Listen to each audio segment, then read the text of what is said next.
नमस्कार, आप देख रहे हैं देशवा न्यूज। आपके साथ मैं हूं राजनंदिनी। बिहार को विशेष राज्य का दर्जा तो नहीं मिला, लेकिन बिहार को विशेष बनाने की पूरी तैयारी चल रही है। हम आपको ऐसा इसलिए बोल रहे हैं क्योंकि बिहार में एक और जहां अगले वर्ष आगामी विधानसभा चुनाव है, तो वहीं चुनाव से पहले बिहार में काफी ज्यादा तैयारी की जा रही है। बिहार को बेहतर बनाने के लिए, या फिर यूं कहूं कि बिहार को बेहतरीन बनाने के लिए बिहार में कई ऐसे डिस्ट्रिक्ट हैं, लेकिन हम आपको बता दें तो इंडिया में, भारत में कई ऐसे राज्य हैं, लेकिन बिहार पर ही सबसे ज्यादा जोर दिया जा रहा है। देखिए, बीते दिन बिहार के गया में जो केंद्रीय मंत्री नितिन गडकरी हैं, सड़क विभाग की जो वो मंत्रालय संभाले हुए नितिन गडकरी, वो बिहार के गया जाते, वहां पर कई योजनाओं का वो शिलान्यास करते हैं, साथ ही साथ कई सरकारी कार्यक्रम का वो उद्घाटन भी करते हैं। अब ऐसे में जब वर्ष 2024 में लोकसभा का चुनाव संपन्न हो गया था, तो लगातार ये विपक्ष की ओर से भी कहा जा रहा था और सत्तारूढ़ सरकार की ओर से भी कहा जा रहा था कि बिहार को अगर विशेष राज्य का दर्जा दे दिया जाए तो काफी बेहतरीन होगा। हालांकि बिहार को विशेष राज्य का दर्जा नहीं मिल पाया, लेकिन एनडीए की जो डबल इंजन की सरकार है, उसने इससे भी संतुष्टि कर लिया।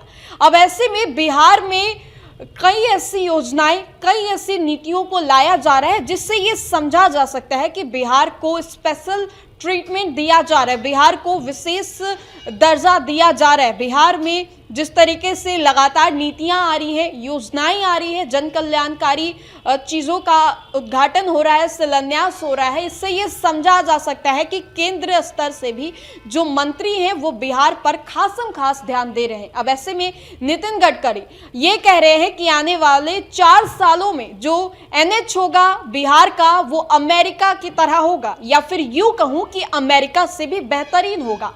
अब ऐसे में एक और जहां एनएच की बात चल रही है, तो वहीं पर आपको बता दें तो पूर्णिया एक्सप्रेसवे की बात भी चल रही है। हालांकि बीते दिन पप्पू यादव ने केक भी काटा, कहा था कि जब 4 महीने उनके हो जाएंगे पूरे, उनका जब सपना पूरा हो जाएगा पूर्णिया एक्सप्रेसवे को लेकर, तब वो केक काटेंगे। अब ऐसा हुआ भी। अब उसके अलावा बताएं तो जो राजगीर है, वहां पर महिला हॉकी इंटरनेशनल जो ओलंपिक गेम था उसे खेला गया। चाइना से जो लोग थे वो लोग आए हुए थे। तो ऐसे में समझा जा सकता है कि बिहार पे खासम खास इस दफा ध्यान दिया जा रहा है। अब ऐसे में अगले वर्ष बिहार में आगामी विधानसभा चुनाव है, और उससे पहले बिहार के जो मुखिया हैं, मुख्यमंत्री नीतीश कुमार, वो काफी ज्यादा सक्रिय नजर आ रहे हैं। बीते दिन जब हमने रिपोर्टिंग की थी तो आपको दिखाया था कि किस तरीके से जो शिक्षक लगभग 10 वर्षों से इंतजार कर रहे थे कि उनके हाथों में नियुक्ति पत्र आए, नियुक्ति पत्र का वितरण हो, वो दिन सुनहरा अवसर उनके साथ आया और मुख्यमंत्री नीतीश कुमार ने खुद अपने ही हाथों से शिक्षकों को नियुक्ति पत्र बांटी।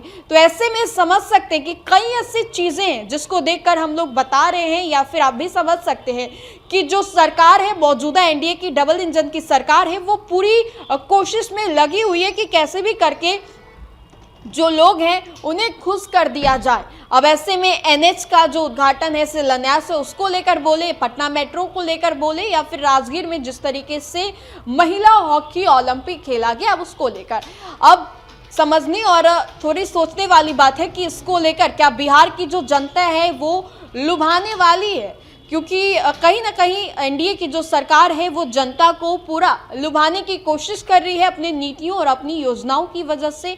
तो क्या बिहार की जनता इस बार एनडीए की सरकार से लुभती है या नहीं, देखना बेहद दिलचस्प होगा, क्योंकि आगामी विधानसभा चुनाव है और मुकाबला बेहद दिलचस्प होने वाला है। बहरहाल आप क्या सोचते हैं हमें कमेंट सेक्शन में जरूर बताएं। फिलहाल के लिए इस अपडेट्स में इतना ही, हम दोबारा जुड़ेंगे। धन्यवाद। भारतीय जनता पार्टी का सदस्य बनने के लिए 8800002024 पर मिस्ड कॉल करें। निवेदक भारतीय जनता पार्टी बिहार।